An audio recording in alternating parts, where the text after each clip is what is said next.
জাপানে গিয়ে এই 5টা জিনিস আমাকে সত্যি অবাক করেছে। ফার্স্ট হলো পরিষ্কার রাস্তাঘাট। জাপানের রাস্তাঘাট, ড্রেন এত বেশি পরিষ্কার যে না দেখলে বিশ্বাস হবে না। রাস্তাঘাট যেন ছবির মতো পরিষ্কার করে রেখেছে ওরা সব সময়। নেক্সট হলো ভেন্ডিং মেশিন। রাস্তায় চারদিকে প্রচুর ভেন্ডিং মেশিন ইনস্টল থাকে।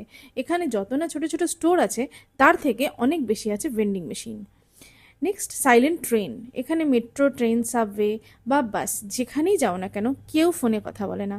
বড়জোর ফোনে মেসেজিং বা স্ক্রোলিং করতে পারে, বাট ফোনে কথা বলতে আমি কাউকে দেখিনি।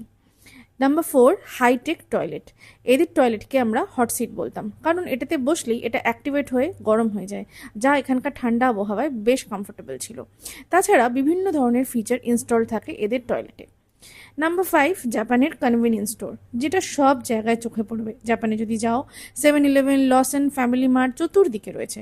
এদের ছাড়া এখানে জীবন অচল প্রায়। ফুল মিল থেকে শুরু করে কফি, স্ন্যাক্স, চা, কোল্ড ড্রিঙ্ক, ছাতা, এমন কোনো জিনিস নেই যা এখানে পাওয়া যায় না। আমরা দিনে বোধহয় 3 থেকে 4 বার করে প্রতিদিন এই কনভেনিয়েন্স স্টোরগুলোতে ঢুকতাম। এটা হলো আমার অবজারভেশন, যেটা আমাদের দেশের থেকে এই জিনিসগুলোতে জাপান অনেকটাই আলাদা। আর এই ভিডিওটা যদি তোমাদের ভালো লেগে থাকে, please like, share, comment. Thank you for watching.